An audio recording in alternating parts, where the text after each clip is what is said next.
না, আর একটুখানি খাবারই তো অবশিষ্ট রয়েছে। খাবারটা শেষ করে বলছি। না আম্মু, আমি আর খাবো না। আমার এখন খাবার খেতে ইচ্ছা করছে না। হাসান, খাবারটা অপচয় করো না বাবা। তুমি কি জানো অপচয়কারীকে আল্লাহ পাক পছন্দ করেন না? তুমি নিশ্চয়ই আল্লাহর প্রিয় বান্দা হতে চাও, আর আল্লাহর প্রিয় বান্দারা কখনোই অপচয় করে না। হ্যাঁ বাবা, আমি অবশ্যই আল্লাহর প্রিয় বান্দা হতে চাই। তাহলে এবার খাবারটা অপচয় না করে খেয়ে নাও বাবা। ঠিক আছে বাবা, আমি এখনই খাবারটা শেষ করছি। আমি কখনোই আর খাবার অপচয় করব না, ইনশাআল্লাহ। এরপর হাসান খাবার শেষ করে ঘুমাতে যায়। আর তখন তার আম্মু হাসানকে বলল, আচ্ছা বাবা হাসান, তুমি কি ঘুমাতে যাওয়ার পূর্বে ছোট্ট আমলটি করেছো, যা আমাদের প্রত্যেক মুসলমানদের করা উচিত? আম্মু, তুমি কি ঘুমানোর আগে যে দোয়াটি পড়তে হয় সেই ছোট্ট আমলটির কথা বলছো? কিন্তু আমি তো বেশ কিছুদিন ধরে দোয়াটি পড়তে ভুলেই যাই। এখন আর আমি সেই দোয়াটি মনে করতে পারছি না, তাই পড়িনি। বাবা হাসান, মনে রেখো, আমল যত ছোটই হোক না কেন, তা যদি নিয়মিত করা হয় সে আমল আল্লাহর কাছে অত্যন্ত পছন্দের হয়। আর যে কোনো আমলই যদি তুমি নিয়মিত না করো তাহলে তা ভুলেই যাবে, এটাই স্বাভাবিক। আমি তোমাকে অনেক আশা নিয়ে মাদ্রাসাতে দিয়েছি, আর আল্লাহর কাছে সর্বক্ষণ দোয়া করি আল্লাহ পাক যেন তোমাকে পাক্কা মুমিন বান্দা করে গড়ে তোলেন। তোমার কাছে আমি এটি আশা করিনি বাবা।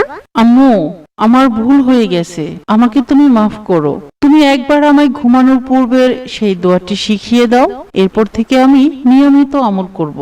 আচ্ছা ঠিক আছে, ঘুমানোর পূর্বের দোয়াটি হলো আল্লাহুম্মা বিইসমুকা আমুতু আহিয়া। এই দোয়াটি ঘুমানোর আগে প্রতিদিন 3 বার করে পড়তে হয়। বাবা, তুমি এবার একটু পড়ো দেখি। আল্লাহুম্মা বিইসমুকা আমুতু আহিয়া, আল্লাহুম্মা বিইসমুকা আমুতু আহিয়া, আল্লাহুম্মা বিইসমুকা আমুতু আহিয়া। এবার তুমি ঘুমিয়ে পড়ো বাবা, আমি আসি। আল্লাহ হাফেজ। আল্লাহ হাফেজ আম্মু।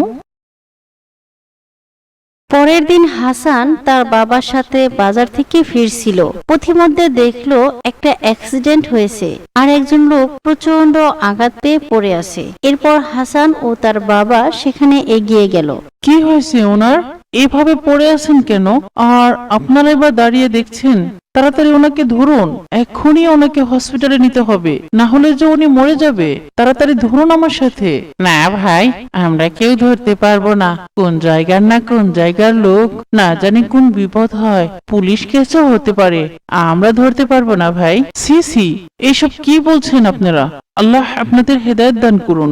বাবা হাসান, শিগগিরই আমার সাথে ধরো, ওনাকে হসপিটালে নিতে হবে। হ্যাঁ বাবা, আমি এখনই একটা গাড়ি দাঁড় করাচ্ছি। এরপর হাসান ও তার বাবা অ্যাক্সিডেন্ট হওয়া লোকটিকে হসপিটালে নিয়ে যায়। লোকটির ট্রিটমেন্ট হওয়ার পর সুস্থ হতে থাকে। বাবা, লোকটি রাস্তার ধারে পড়েছিল, অনেকেই দেখছিল, কেউ ওনাকে হসপিটালে নিয়ে আনার জন্য সাহায্যও করলো না। কিন্তু তুমি ওনাকে কেন হসপিটালে নিয়ে আসলে? আমরা তো ওনাকে চিনি না। হাসান, আমরা সকলেই আল্লাহর বান্দা, আর আল্লাহ পাক বলেছেন, হে আমার বান্দা, তোমরা বিপদে একে অন্যের সাহায্য করো। তাই আমি ওনাকে হসপিটালে নিয়ে ওনাকে সাহায্য করেছি। বাবা, তুমি শুধু মনে রেখো, যে মানুষ অন্যের বিপদে ঝাঁপিয়ে পড়ে, আল্লাহ পাক সেই মানুষকে সকল বিপদ থেকে হেফাজত রাখেন। হ্যাঁ বাবা, আমিও বিপদে সকলকে সাহায্য করব, ইনশাআল্লাহ। এরপর একদিন হাসান মাদ্রাসার ক্লাসে বসে তার বন্ধু শফিককে এইসব কথা বলছিল। হাসান, তুমি এবং তোমার বাবা দুজনেই অনেক ভালো। তোমার মতো বন্ধু পেয়ে আমি খুব খুশি। তুমিও অনেক ভালো বন্ধু। তোমার কাছে এসব কথা বলতে পেরে আমারও খুব ভালো লাগছে। আচ্ছা ঠিক আছে, এবার চলো বন্ধু, আমরা বাইরে থেকে আইসক্রিম খেয়ে আসি। আচ্ছা ঠিক আছে বন্ধু, চলো। এই বলে হাসান ও শফিক দুই বন্ধু আইসক্রিম খেতে যায়। শফিক তার নিজের টাকা দিয়ে আইসক্রিম কিনে হাতে নেয়, আর হাসান যখনই আইসক্রিম কিনতে যাবে তখনই একজন ভিক্ষুক এসে বলল, বাবা, আমাকে কিছু খাবার কিনে দেবে? সারাদিন আমি কিছুই খাইনি, আমাকে কিছু সাহায্য করো বাবা। আমার কাছে কোনো টাকা পয়সা নেই, আমি কিছু দিতে পারবো না, তুমি যাও। আমার কাছে তো আইসক্রিম কেনার জন্য 10টা টাকা আছে। আমি তো আইসক্রিম খেতে এসেছি, কিন্তু এই বৃদ্ধ লোকটি সারাদিন কিছুই খায়নি, আমার আইসক্রিমের চাইতে বৃদ্ধ লোকটির কিছু খাবার খাওয়া খুবই দরকার। আমি তো আইসক্রিম পরেও খেতে পারি। দাদু, এই নাও 10 টাকা, আমার কাছে এর থেকে বেশি নাই, এটা দিয়ে তুমি কিছু খেয়ে নিও। বেঁচে থেকো বাবা, তোমার আইসক্রিমের টাকা আমায় দিয়ে দিলে। আল্লাহ তোমার মঙ্গল করুন, তুমি অনেক বড় হও বাবা।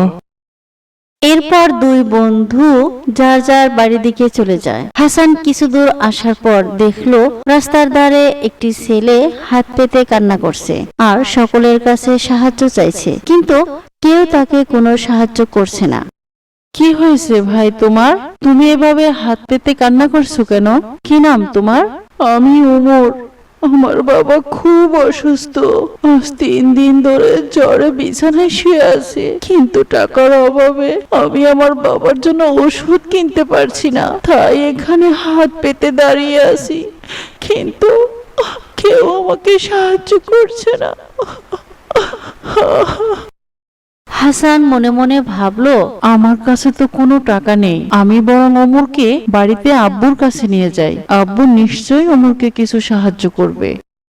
এই বলে হাসান উমরকে তার বাবার কাছে নিয়ে যায় আর তার বাবাকে সব কথা খুলে বলে। উমরের বাবা ছিলেন একজন উদার মনের মানুষ। ছেলের মুখে সব কথা শুনে উমরকে বলল, বাবা ওমর, তোমার বাবার এত জ্বর কিভাবে হলো? তোমার বাবা কি কাজ করতেন? আঙ্কেল, আমরা খুব গরিব, আমার বাবার একটি জাল ছিল আর সেই জাল দিয়ে নদীতে মাছ ধরতো, সেই মাছ বিক্রি করে আমাদের সংসার চলতো, কিন্তু কয়েকদিন আগে বাবার হাত থেকে জালটি ফসকে নদীতে হারিয়ে যায়। বাবা সারাদিন ডুবে ডুবে নদীর মধ্যে সেই জালটি খুঁজতে থাকে, জালটি তো বাবা খুঁজে পেলই না, উল্টো বাবার প্রচন্ড জ্বর আসলো। আজ 3 দিন ধরে আমাদের ঘরে কোনো খাবার নেই, বাবারও খুব জ্বর, তাই আমি সাহায্যের জন্য রাস্তায় দাঁড়িয়েছিলাম। আচ্ছা ঠিক আছে বাবা ওমর, তুমি কোনো চিন্তা করো না, এই নাও, এখানে 10,000 টাকা আছে, এর থেকে কিছু টাকা দিয়ে তুমি বাড়িতে খাবার নিবে আর কিছু টাকা দিয়ে তোমার বাবার জন্য ওষুধ নিবে এবং বাকি টাকাগুলো দিয়ে তোমার বাবাকে বলবে নতুন আরো একটি জাল কিনে নিতে। আঙ্কেল, আপনাকে অনেক ধন্যবাদ, আল্লাহ আপনার মঙ্গল করুন। আমি তাহলে এখন যাই, তাড়াতাড়ি বাবার জন্য ওষুধ নিতে হবে। এই বলে ওমর সেখান থেকে চলে যায়। এদিকে হাসান বাবার উদার মন মানসিকতা দেখে নিজেকে খুবই গর্ববোধ করে। বাবা, তুমি সত্যি অনেক ভালো, আমিও বড় হয়ে তোমার মতো হতে চাই ইনশাআল্লাহ। বাবা হাসান, তুমিও অনেক ভালো, এই অসহায় মানুষটিকে আমি তোমার কারণে সাহায্য করতে পারলাম। দোয়া করি আল্লাহ যেন তোমার সহায় হন। এরপর বেশ কিছুদিন কেটে যায়। একদিন হাসান তার বন্ধু শফিকের সাথে নদীর পাড় দিয়ে হাঁটছিল। বন্ধু দেখো কি সুন্দর। A princípio, o processo da meditação e da observação de si mesmo e das পদ্ম ফুল ফুটে আছে, চলো না বন্ধু দুজনে মিলে ফুলগুলো তুলে নিয়ে আসি। বন্ধু, আমি তো সাঁতার জানি না, আমি নদীতে যেতে পারবো না, আমার ভয় লাগে। আরে বন্ধু, আমিও তো সাঁতার জানি না, কিন্তু ওই ফুলগুলো যে আমার খুব ভালো লাগছে।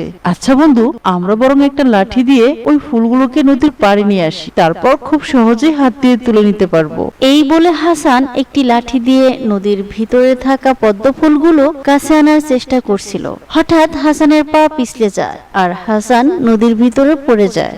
আহ, বাঁচাও বাঁচাও, শফিক বন্ধু আমার বাঁচাও, আহ বাঁচাও বাঁচাও, ডুবে গেলাম, বাঁচাও। হাসান, আমি তো সাঁতার জানি না, তোমাকে কেমন করে বাঁচাবো বন্ধু? আমি বরং তোমার বাবাকে ডেকে নিয়ে আসি, আমি আসছি বন্ধু। এই বলে শফিক দৌড়ে হাসানদের বাড়ির দিকে ছুটতে লাগলো। এদিকে হাসান পানিতে হাবুডুবু করতে করতে নদীর ভিতরের দিকে যাচ্ছিল।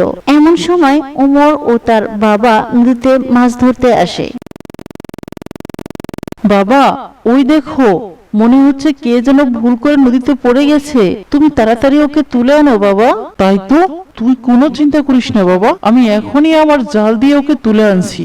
এরপর ওমরের বাবা হাসানকে জাল দিয়ে টেনে উপরে তুলে আনে, কিন্তু এতক্ষণে হাসান হাবুডুবু করে অনেক পানি খেয়ে ফেলে আর অজ্ঞান হয়ে যায়। বাবা, এ তো হাসান, যার বাবা আমাকে সাহায্য করেছিল, তোমার ওষুধ কিনা, জাল কিনা, এই সব টাকা হাসানের আব্বাই দিয়েছিলেন।